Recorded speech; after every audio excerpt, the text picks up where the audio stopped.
Hello and welcome to Bitcoin with Jake. Today I'm speaking with Rishi. Rishi, how are you? I am doing great today, Jake. Thanks for having me on. How you doing today? I'm very, very well, thank you. No, I appreciate you asking. It's, as we said offline, it's early in the morning for me here in Melbourne and for you in Guatemala in the evening. So slightly different energies, but great to spend some time together for an hour. And I'm looking forward to learning, what brought you to today and the projects you're working on and learning more about you basically. So yeah, always excited by Yeah, this I'm conversation. excited. Yeah, Um, yeah, same, Rishi. Jake. Thanks for So having me on. yeah, no, pleasure. So, um, Bitcoin is a big part of your life today. It wasn't always the Yes. case. So, um, Yeah. as a first question, do you have a friend that you can remember who introduced you to Bitcoin? When was it? And just tell us a little bit about, your first interactions with it. Yeah, great question. So my Bitcoin journey started in 2017. I'm Guatemalan. Yep. And back in 2017, I was working in corporate and I've always been in the tech industry. And I've always read a bunch of articles. And by 2017, it was really hard to ignore Bitcoin. It was all over the place. There was a lot of tech articles trying to explain it. And the big ICO boom that happened in 2017 made it really hard to ignore. And the thing about being here in Guatemala, which is a third world country, back in 2017, when I actually decided to try this out and to try the technology, it was really hard to obtain. There was no community in 2017. There were no friends of mine that actually knew about Bitcoin. And I started going down the rabbit hole and I started asking and trying to figure out where it is that I could buy some Bitcoin and how it is that I was going to be able to do that. And my journey is actually quite curious. I like to call it from shitcoin to Bitcoin because I am one of those cases where I started shitcoining, and I knew that I wanted to get a hold of this technology and test it out for myself because it sounded wonderful. I read the white paper and I said, this is amazing. This sounds like hard money. But I really didn't understand the value proposition of Bitcoin back in 2017. And since I couldn't buy any because I didn't know how, then I started researching how to actually mine Bitcoin. And when I started reading about ASICs, and I had a very small home at the time, 2 bedroom, and the amount of noise that the ASICs were going to produce, I knew that my partner was going to kill me. Yeah, that And doesn't work. Yeah. so that doesn't work. That definitely doesn't work. So I was looking at alternatives, and then I ran across Ethereum, and it was, yeah, this is actually something that you can mine with GPUs, and you can. It doesn't make as much noise, and it's actually quite simple to do. And I've always been a hardware guy personally, love hardware, and so I did a little bit of research. And after crunching some numbers, I said, you know what? Let's do this. I went to Miami and I bought 6 graphics cards and I built my little Frankenstein, which is what I like to call it, in the corner, 6 graphics cards, and I started mining Ethereum. And for me, like the moment where I was like, okay, this is actually real was when I started seeing that go into my wallet. And so that kind of just started my journey into cryptocurrencies, but not yet really into Bitcoin. Mm. That was back in 2017, right around June-ish, maybe a little bit earlier. And yeah, it took me about 5 years. It was really until I was introduced to the Lightning Network that I was convinced that it has always been Bitcoin. And we can get into that a little bit later. So that's kind of like a little bit of my background as to how I got started and my journey in the beginning. Awesome. There's lots of questions to have straight away. I mean, the main one is Yeah. so um, as far as I can remember, I've never been to Guatemala. I made it to Nicaragua, which is very close by, but never Mhm. into Guatemala itself. So, for those of us that don't know a lot about your home country, just teach us a bit about what growing up in Guatemala was like for you. Yeah, that's a great question, Jake. I appreciate that. So, living in a third world country, Guatemala, just geographically, is right below Mexico. We're in the middle between Mexico, Belize, and El Salvador. And growing up in Guatemala was quite interesting. I'm Guatemalan American. My father is American, and I went to a very privileged school. And I lived in a kind of like in a bubble, just very privileged to have an excellent education and international school. And it wasn't until I came back from the States studying computer science that I really saw the reality of my country. And 70% of Guatemala um, is suffering from malnutrition. It is still a very, very poor country, and it's very, very divided. You know, in the city, you have a lot of money. You have a lot of very rich families that kind of run the country. And as soon as you start going into the outskirts, you see the immediate shift in poverty. And when I was exposed to that reality is when I was really convinced that I wanted to do something for my country. And that's kind of why I'm so passionate about this project, about Bitcoin Lake, is because it's my way of giving back to my country. Awesome. And I love Genesis stories for projects. There's always so much more to it, right? Yeah. And yeah, we're influenced by the world around us. You know, life is a crazy journey, isn't it? We do stuff, we realize something, we figure out something different, and then we see, and one's worldview changes as well, so much over time. Okay, and so you also mentioned doing computer science and going to the States for university. So that, I imagine, was also quite a big kind of cultural change. Like if you grew up in Guatemala, even if you are at an international school, like heading over to America, Yeah. what would you say was some of the takeaway experiences from, you know, having that change in where you lived? And equally, like computer science, I assume, is what turned you into a hardware guy. Talk to me a bit about that as well. Yeah. Yeah. Great questions, Jake. I'm really appreciating this. No, pleasure. I, you know, I studied computer science for 2 years, and I really just noticed how it was a different world to me. You know, when I studied in Marymount College, and I did that for 2 years over in California. And just little simple things. You know, I had visited the United States back then, but for me, having a subway, for example, was like completely out of this world, that actually ran on time, completely out of this world. And, uh, you know, being there in a first world country for that amount of time, it kind of spoiled me a little bit. You know, I was there, I started getting used to the comforts and the organization and the nice roads and the technology, you know, and just the exuberant lifestyle, a lot of consumerism. And when I returned to my country, and saw the poverty, it hit me in the face. You know, it was Mm, very blatant, and it was very, very different than what I lived.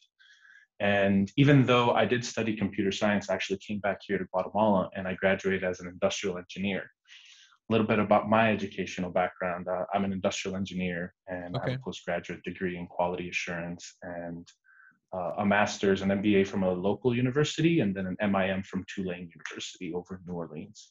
Wow. NOLA. Awesome.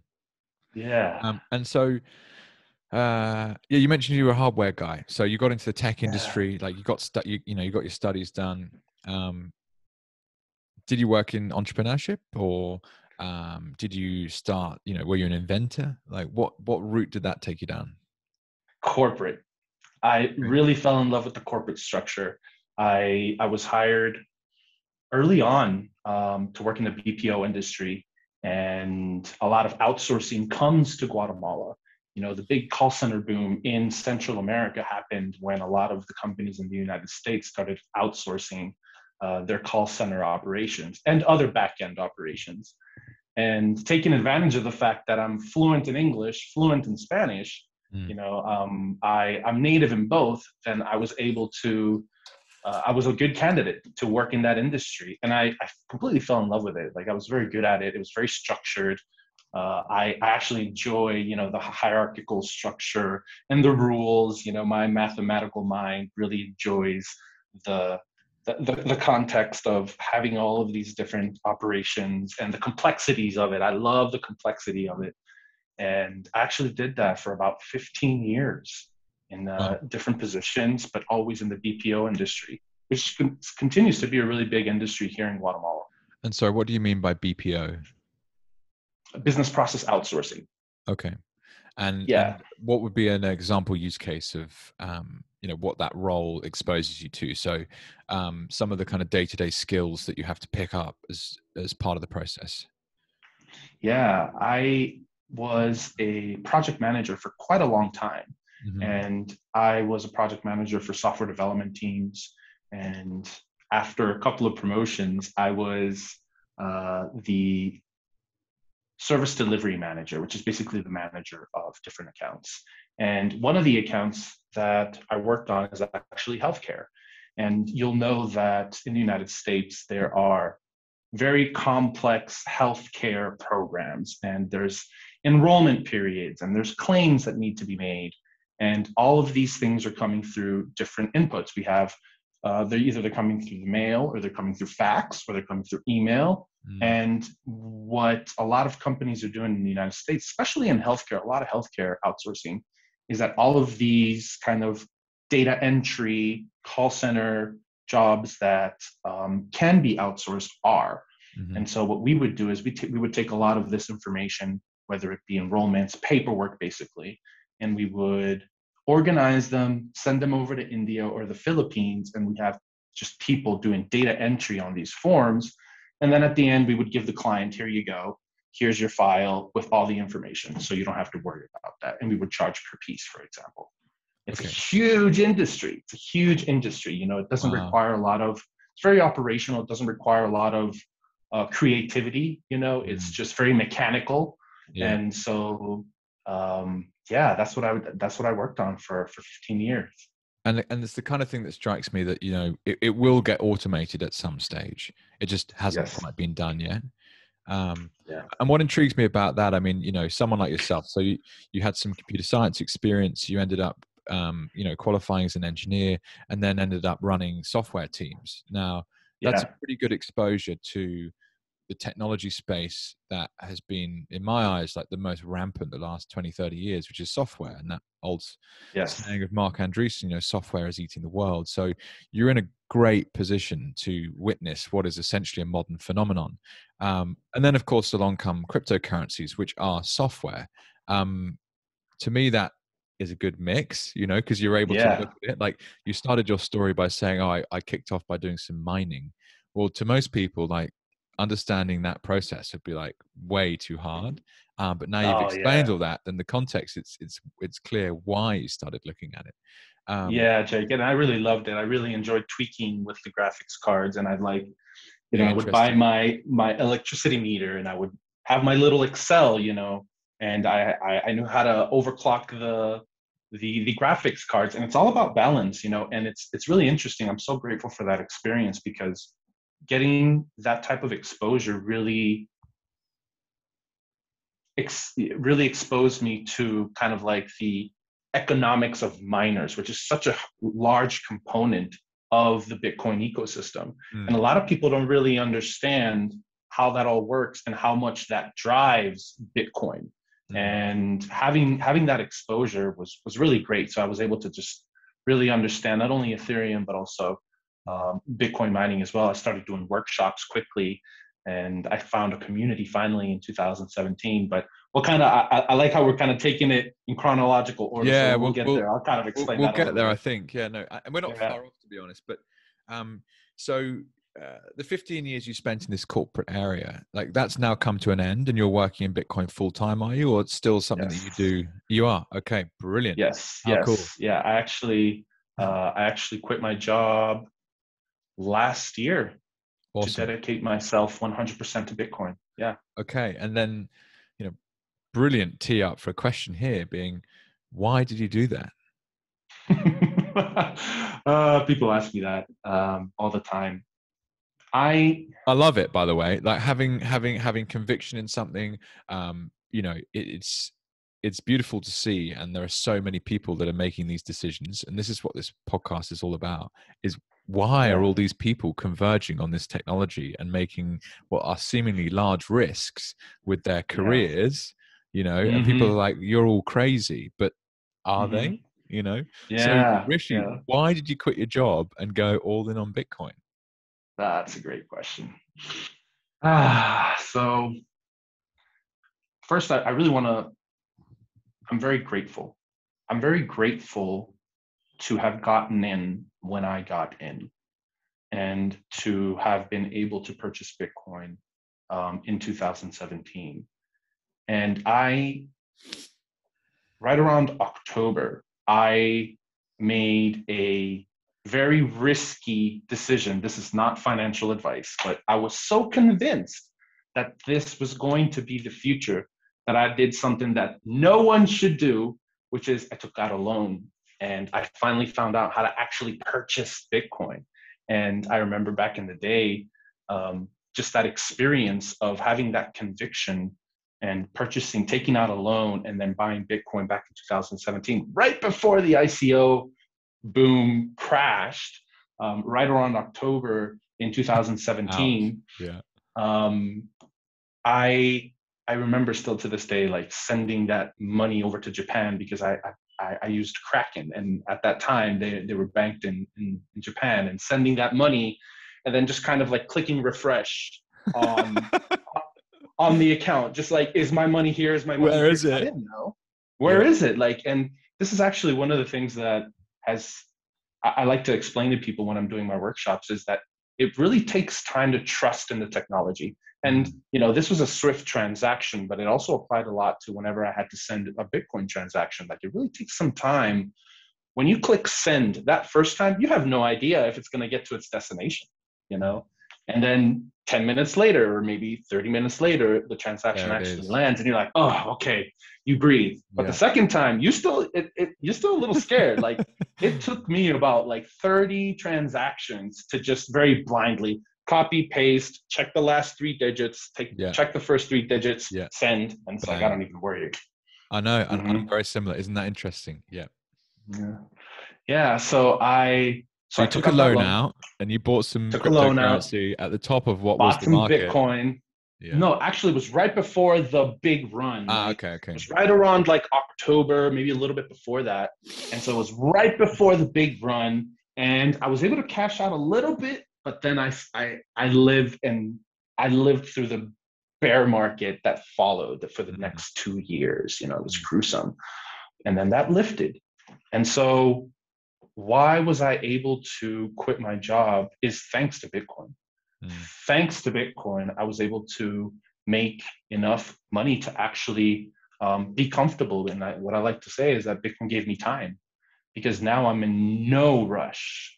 I'm in zero rush to spend my Bitcoin.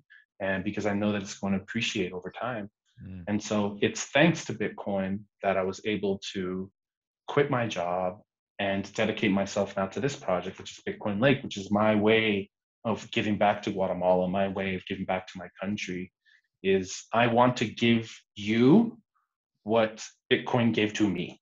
And I went through this very grueling 5-year process. I want to save you some pain. I want to save you some trouble. And I want to gift that to the people that need it most, which is all the people that are unbanked. It's all the people that are don't have access to financial services. They are the ones who need Bitcoin the most. And let's talk through that. I don't want to call it a use case because it sounds like some kind of like startup pitch, ceremony, which this is absolutely not. This is people's lives, right?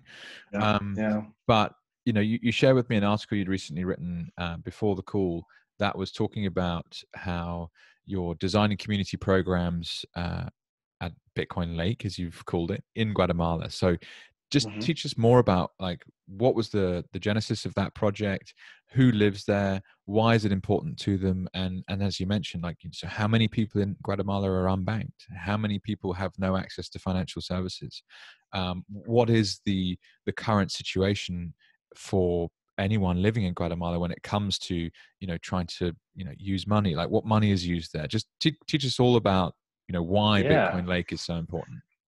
Yeah, thanks, Jake. That's a great question. Again, you're just knocking them out of the park today, Jake. Really appreciate I you. love it. I love it. It's a real passion. So, how was Bitcoin Lake born? I I was always a city kid. I was, whether it be here or whether it be in the States, I was always living in a city. And 2.5 years ago, I actually asked myself if this was an active decision in my life. Like, am I just falling into some sort of hamster wheel? Do I actually want to live in the city? And I love camping. I love nature. I love conscious communities. And I decided to make a big change in my life. And so I moved to Lake Atitlan, which is about 2.5 hours away from Guatemala City, into this town called San Marcos La Laguna. And for those of you not aware of Lake Atitlan is composed of about 17 different small towns around a lake. And it's a gorgeous space. And I think National Geographic categorized it as the most beautiful lake in the world. We're very proud of it. We want to take care of it. And the energy there was just incredible.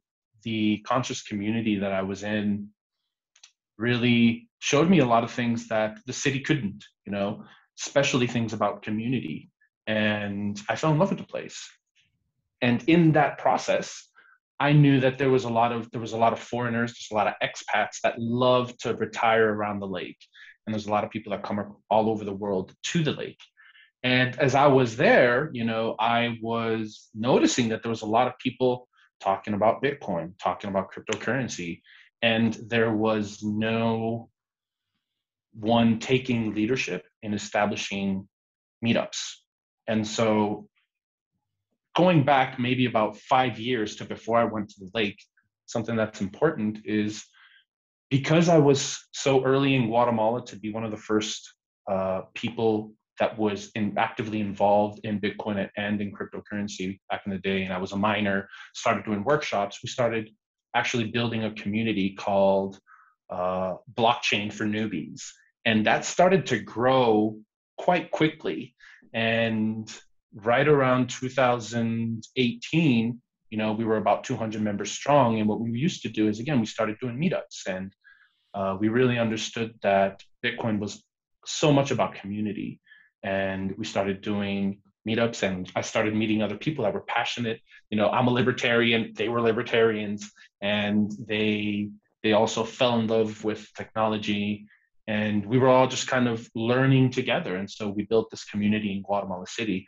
And funny thing, because out of that community, the leaders of that community now have different businesses in Bitcoin. We have Ebex, we have CoinKaix, we have Osmo that's coming out. Like, all of these leaders in the space kind of were born in that small community back in 2017.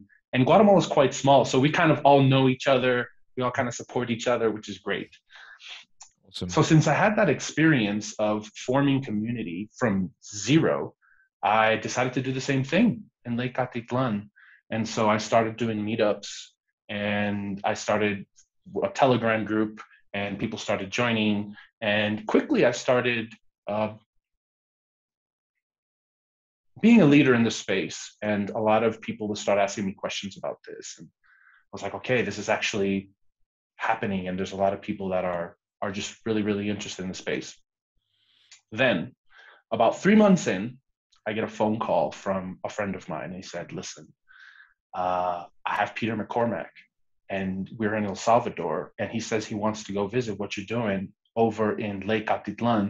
Do you think you guys could host a meetup and we could do an interview? And I was like, absolutely. I was super excited because I've been following him since 2017, so I was kind of geeking out, and I was celebrity struck from the fact that Peter McCormack is going to come check out this project. That was amazing. I was super, super excited. This was in May of last year.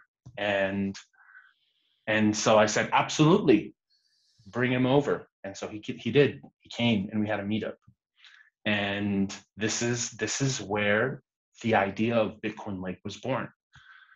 We were doing the interview, and I was convinced that I wanted to implement some sort of payment system for the lake, but I didn't know what was the right tool. And I had lived Bitcoin transactions, and I said, listen, like, it's not feasible for me to be able to do a micro transaction with Bitcoin when I got to pay anywhere between $5 to $15 per transaction and wait time. It doesn't seem very feasible. So I started looking for other tools and looking at other shit coins, and I didn't know exactly what was the best solution for this. And so when Peter McCormack came, he was like, Lightning Network. And I had heard about the Lightning Network by then, 2 years prior, and I actually tried it, and it was clunky. I had to manually open channels. The user experience was not very good. It was just very, very complicated. So I had that bias from that first experience to then what it was at that time. And Peter McCormack said, nope, it's Lightning Network. And we kind of got into like this little scuffle. And I was like, no, I don't know what you're talking about. And, you know, he's pretty much Bitcoin only. And he was just very, very convinced. And he said, you know what? Go to Bitcoin Beach in El Salvador and check it out. And I was like, bet, you got a deal. And so we got about 5 members from the community, and we went to Bitcoin Beach. And that is when I saw the light. That's when I was convinced that it is Bitcoin. It has always been Bitcoin. It's always going to be Bitcoin. Was when I was experiencing the Lightning Network. That was a game changer for me. The people over at El Sonte and Hope House, you know, big salute over to Christian and everybody over at Bitcoin Beach for all the work that they did. They received us and they explained to us that first and foremost, Bitcoin Beach was actually social programs. And I got goosebumps when he told me that, because everything just kind of started to click and make sense. And we loaded up our wallets, you know, we started using the Lightning Network. And that's when I said, I need to implement this in Lake Atitlan, Guatemala. This is it. This is the tool. This is the technology. I was 100% convinced that this was the way to go. And it is. I think you're right. And I mean, it is. it's fascinating.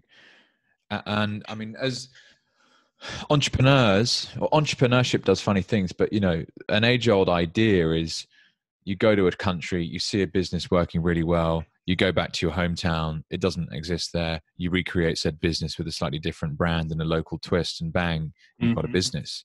And it works because humans are similar. And of course, what's happening in El Salvador is a very similar, you know, problem solution statement to what happens in Guatemala, which is people are unbanked. The financial service system doesn't function properly. Like, people need help. Yes. And this is a tool that enables that. Yes. And so let's talk through that in a bit more detail. So I'm a local of Lake Atitlan. I'm like, what am I trying to do every day that I can't, that I need to, and how do I currently do it? And how does your project Bitcoin Lake help introduce them to this different system that is Bitcoin? Yeah, great question. So in San Marcos, Laguna, this is an example. There are no banks.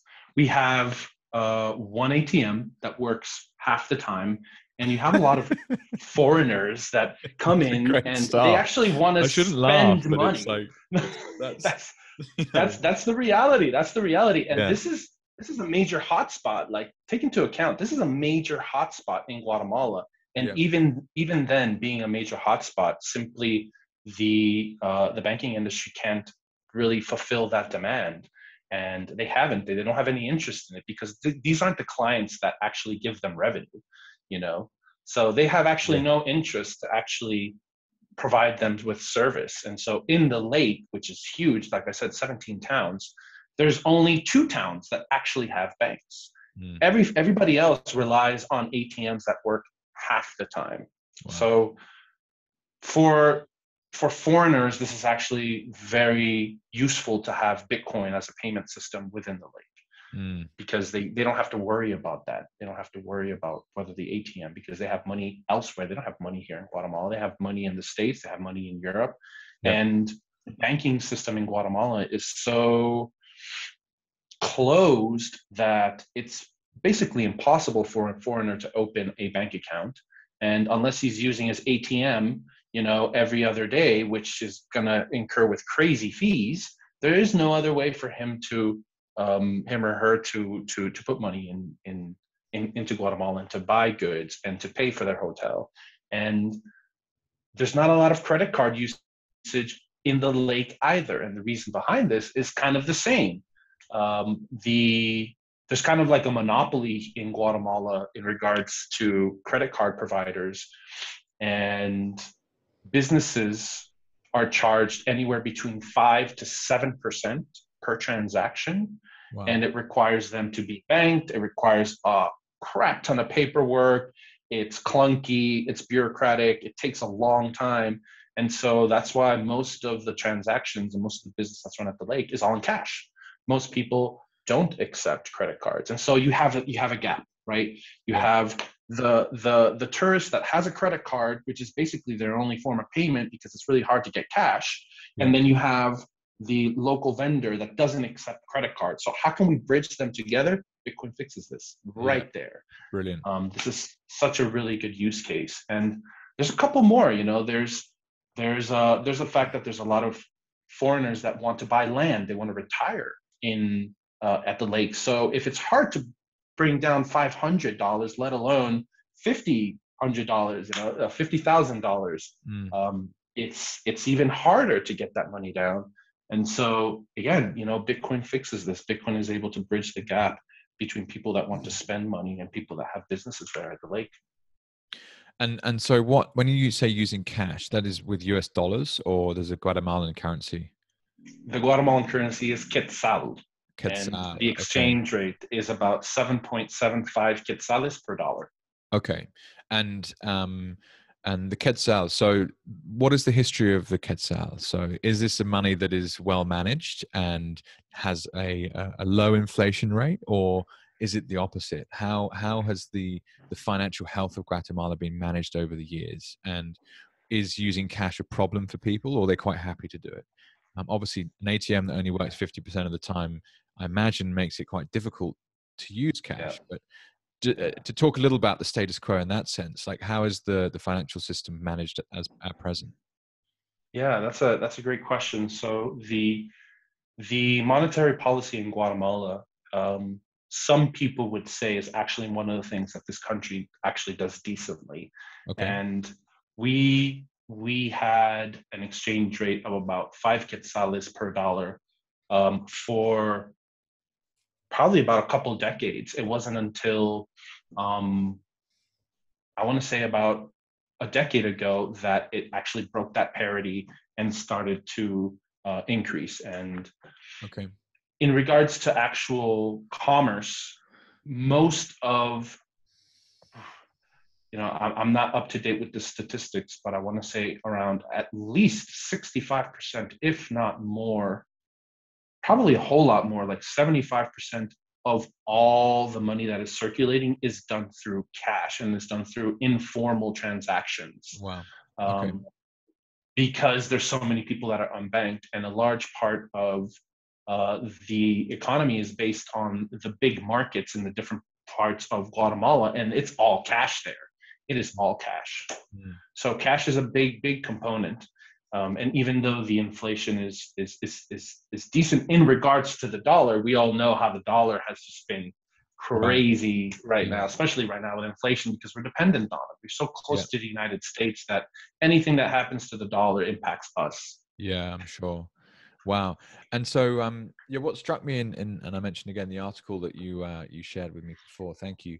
Was I enjoy talking about these macro issues. What's the business case? Why does that make sense? But some people don't really care about that. They just want to be shown that it's safe, they can trust it, and it's better than the current situation. And so you made a really great point, which was there are, let's say there are potential expats moving to Lake Atitlan.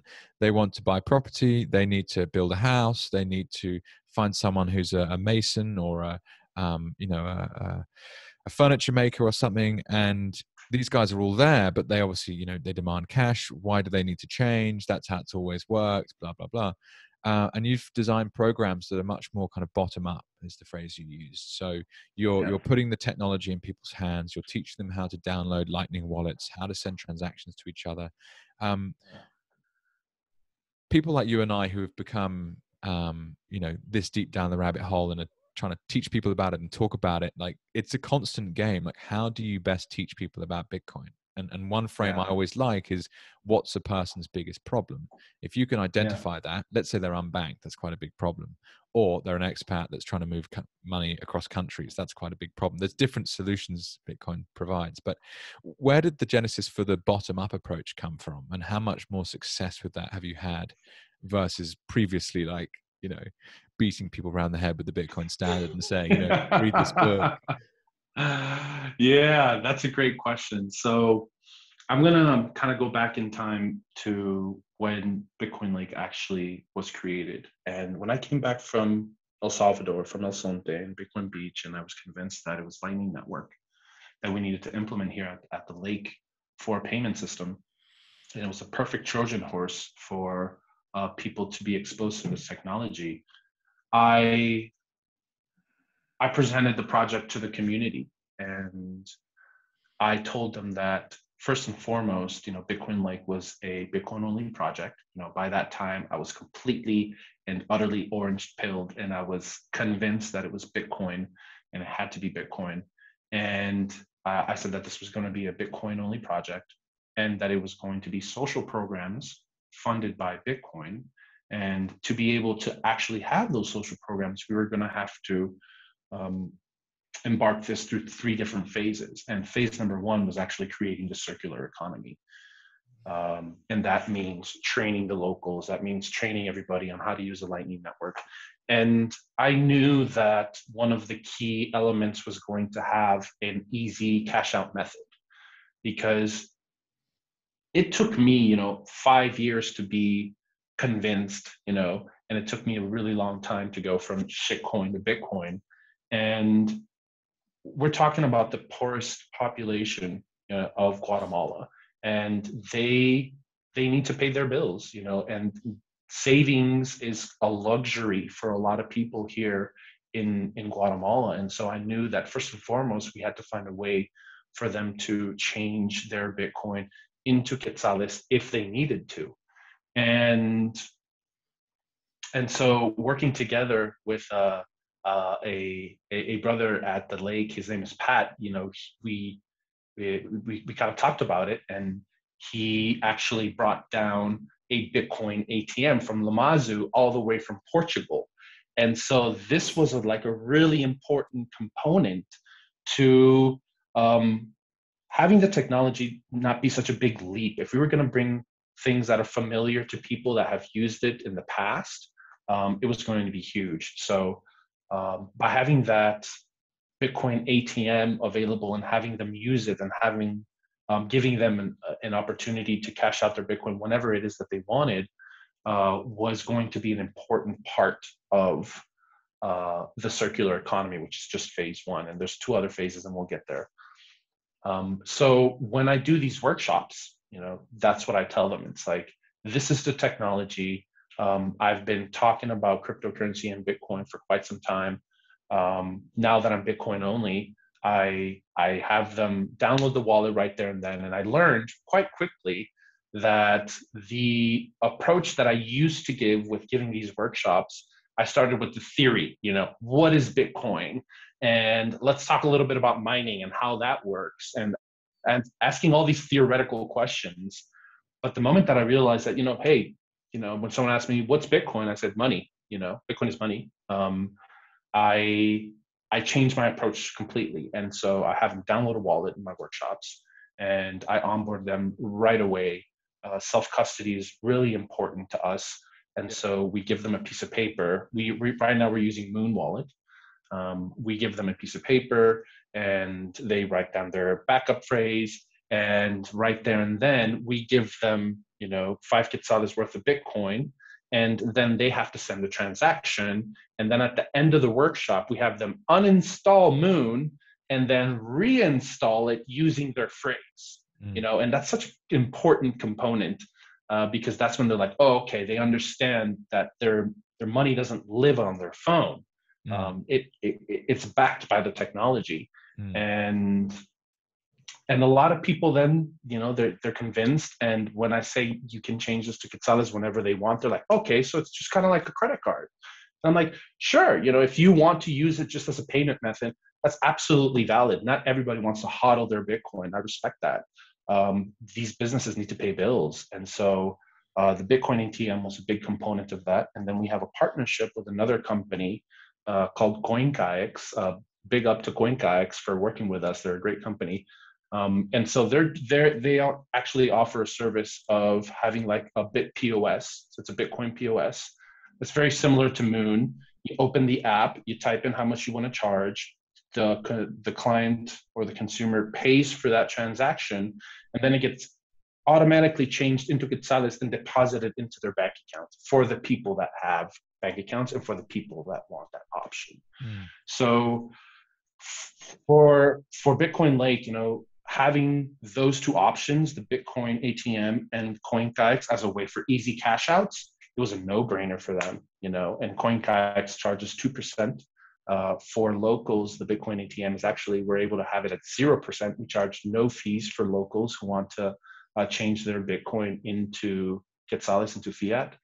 And that has made the process so much easier because I'm not forcing people to accept a currency that is volatile, and they're going to even though I could explain the proposition, which is kind of like a second part of the workshops when we actually talk about Bitcoin more in depth and about sound financial practices, it's made the job just so much easier. So I'm really grateful to have those two options to be able to offer them to locals. And it's interesting about the merchant terminals you mentioned, like the FPOS machines. They've slashed the fees by what, 60%, 70%? You mentioned that like previously you'd be looking at what, 5 to 7% fee from a Guatemalan credit card provider. They can do it using Bitcoin at 2%. Boom. Exactly. Okay. Like that's already a reason to switch if you're already using the previous system. But now there's a whole load of customers that might come to your shop that previously wouldn't because you would only accept cash. Okay, well now I might sign up for it. So there's a great kind of, this is what's so interesting. It's like one big mess that actually is a huge incentive system that all complements itself. It's quite fascinating to witness, really. Okay, cool. You mentioned there's a few phases to the circular economy and how you're helping it get built. So I assume phase one is the cash out that you mentioned. What are the other two phases that you need to go through? So phase one is just building the circular economy in general. Okay. And because Bitcoin Lake is social programs funded by Bitcoin, phase one is creating a circular economy. Phase number two, once that's actually established, phase number two is doing the market research to understand what the people actually need and what the towns actually need. Because here's what happens in a lot of third world countries, specifically in Guatemala. You have a lot of NGOs that come into Guatemala and they want to help. They have the best intentions, but they make a lot of assumptions, oh, you need this product or you need this service. And there's very little dialogue with the local population of actually asking them and empowering them and be like, why don't you tell me what you need? And because I'm Guatemalan and because I'm like the perfect bridge and because I'm so convinced that this is my calling, I'm the perfect bridge between the expat community, English-speaking community, and the local Spanish-speaking Guatemalan population. That phase number two is all about doing market research. And so literally, we're going to go to people's homes and we're going to ask them, what are the things that you need to improve your quality of life? And yes, that might be, I need to learn English because there's a lot of foreigners that come here and learning English is going to allow me to attend them better. Or I need to learn how to use Facebook as a marketing tool and social media, or maybe I need to learn about computers or whatever it is that they tell us. We're going to gather that data and we're going to create a list of priorities. And with that list of priorities, we can actually move to phase number three, which is the actual execution of the social programs.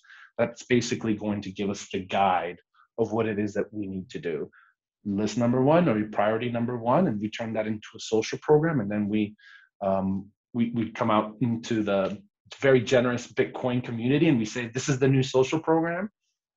This is what it intends to do. This is how much Bitcoin we need, and ask for donations, for the very generous Bitcoin community and hope that executes. So Those are the three different phases. So Bitcoin Lake is social programs funded by Bitcoin. Right now, we're in that focus of creating that circular economy, but in about 6 months, probably early 2023 is when we're going to move into phase number 2. Okay. Yeah. So it's a roadmap, so to speak. Yes. Wonderful work, Rishi. I mean, it's incredible to listen to. It strikes me that building a superior payments network and store of value, like it's a new monetary system, right? Bitcoin is just a whole new paradigm altogether. That on its own is probably the most impactful social program anyone could run anywhere in the world, right? Fix the money, Love fix that. the world. I genuinely believe that. Yeah. So Yeah. it strikes me that the playbook that you're creating could be copied and pasted to other geographic zones. So I wonder whether you've ever thought about that. This is just me just kind of riffing off your story, being like, could you create a Bitcoin Lake playbook in the same way that, Michael Saylor has his corporate strategy, Bitcoin as the reserve currency of the business type playbook. Maybe you could have something similar on a social program level. And there'll be people around the world who will be listening to podcasts and trying to work out how to improve their financial systems that will come across it and could potentially use it. That could be really cool. And the Love second that part idea. of where I was going was philanthropy is an interesting space. My sister in particular is heavily involved. She has a project in Lebanon. She spends time over in Beirut. The difficulty from this is her teaching me, for charities is, when people make donations, they want total transparency and they don't want any cost. So they just want to know that they give $1 and it goes directly to the person that needs it. But these programs require people and they take time to create, and you've got to have a whole lot of due diligence, and they're also then hamstrung by a lot of the funding agencies which have all these stipulations and can be very difficult to get funding. So they're kind of stuck on two sides, which is one, they want to get as much money as possible to the people that need it, but they also need money to actually function as an organization. / the people that are donors can be very tricky to deal with. So how have you found maybe you haven't got this far yet, but the kind of charitable donation space, and what's the Bitcoin community like when it comes to giving money? And could you develop something that is more transparent than the old system, when you're not using fiat currencies in between traditional bank accounts with the Swift network or electronic transfers or whatever you're having to do? You can literally say, here's our Bitcoin wallet. This year we received, 1 Bitcoin. That was a certain amount of payments that went to these 5 different programs. And you can see in theory exactly where your Bitcoin went. And that would be very cool as well. So does any of that strike a chord? Yeah, absolutely. Let me get into that a little bit more. And this is actually a multi-layer question that I want to answer in different parts. So, Bitcoin Lake is going to be and is in process of being an established nonprofit in Guatemala. And there's a reason for this. So Bitcoin Beach really was the catalyst that allowed El Salvador to adopt Bitcoin as legal tender. And I know that at one point, the Guatemalan government is going to come knocking, and they're going to be like, what's this that you're doing? And I want Bitcoin Lake to be so transparent and for the good that it's doing to be so obvious that any type of relationship that the government might form about a Bitcoin is bad or there's money laundering happening, I want to showcase, actually, this is the reality of what Bitcoin can do. Look at these social programs, look at how the community has actually benefited from accepting Bitcoin. And we want to be like that poster child in Guatemala to be able to show them that this is Bitcoin, and for us to be able to do that, we need to have completely transparent accounting, not only because we know that the government might come knocking further down the road, but because that's going to inspire confidence as well. And this is one of the reasons why we haven't really opened up publicly to donations yet. Right now, we're just kind of community funded because I don't feel comfortable asking for donations until I can actually show you where that money is going down to the cent. Mm. And we need to design that program. We need to design how that's actually going to work at a technological level, from a wallet level. We definitely want to accept payments via the Lightning Network. And we're still working on how that's going to consolidate into different wallets so that people can actually view what our wallet balance is, and we'll have periodic accounting reports, all of that information to inspire confidence from the donors and the government is part of our challenge. That's part of the work, and we're still in designing phase of what that actually looks like. But that is definitely our goal, and we want to take advantage of the fact that it is transparent. And this is something that has, not been done before. Like, having very transparent accounting at an NGO level is very difficult to do, but with the right tools, with Lightning Network, with Bitcoin, we're going to be able to do that. I don't even doubt it. So we're still designing the program, but that's the goal. I love that. And just, the audacity of thinking that one can set up a project that might inspire a country to adopt a legal tender status on Bitcoin is absolutely epic. Rishi, get it done, mate. It's so cool. I mean, you said at the start of the conversation you wanted to help your fellow countrymen, and you saw this juxtaposition between the haves and have nots, and to my mind, there's nothing more important than helping this technology flourish to help people in their daily lives. It just seems so unbelievably obvious to me that this is the future of so much of people's happiness. And especially in places where the financial systems have been, they don't function. I mean, the idea that there's no bank in the town and there's a ATM that works 50% of the time, I mean, that's hardly an easy way of doing business, right? Yep. Gosh, how fascinating. Okay, well, Rishi, listen, we're coming towards an hour, and I'm conscious of time, so we'll wrap up in the next kind of 5 minutes or so. There's one thing I wanted to touch on that we didn't reverse back to you, but you mentioned that you're a libertarian. Yes. What was that always the case, or has Bitcoin influenced you into that position? And talk to me a bit about what that means to you. Yeah, great question. Like I mentioned before, in my academic background, I have an MBA from a local university here called Francisco Marroquin, and it is a libertarian school.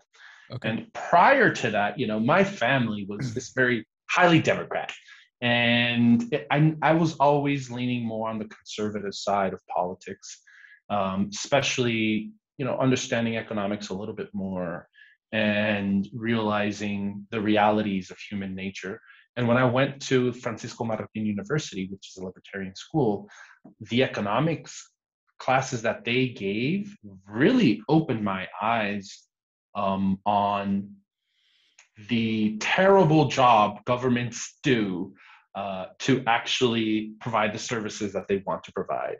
And I learned so much about free markets, and I learned so much about the chaos of free markets and allowing that to flourish, and how much more damage barriers actually do than good, and how actually hard, how difficultly hard it is to create a law that actually works. And that was the heaviest influence in my libertarian way of thinking. And when I was introduced to Bitcoin, it was just like true love. When I read it, it just really went with my own personal values and made so much sense to me. It was talking about free market. It was talking about the fact that it's permissionless. It was talking about consensus mechanisms, and it was talking about how it just can't be censored. And it just made so much sense to me for the fact that anybody with a smartphone and an internet connection can download a wallet and have access to the system without so many barriers. And being in Guatemala, it made so much sense to me. So yeah, it was true love. Once I read about Bitcoin, it was incredible. Wonderful. It's a subject that I'm becoming familiar with just more latterly in my life, more recently, and that's largely because of the influence of Bitcoin, interestingly. So yeah, the business school experience I had was much more of a kind of Keynesian philosophy driven organization that was all about, enabling government spending to, fix everything, basically. Unsurprisingly, they probably got funded by the government, right? So that did influence my thinking for a long time. And Austrian economics in that kind of degree is a footnote. So to hear that there are libertarian universities out there is actually really cool. I wish there was more of them. So Rishi, one question I forgot to ask, and this is just you triggered me during that explanation. Bitcoin requires an internet connection and a smartphone. So in Guatemala, you mentioned 70% unbanked, right? How many of them have smartphones? There are 2 smartphones for every Guatemalan. You're kidding me. I'm not kidding you. So you've got 200% penetration of the tool that's required to access Bitcoin, with 70% of the population without a bank account. Exactly. Wow. Exactly. That Guatemala has one of the that in highest itself just cell speaks phones per volumes, capita. doesn't it?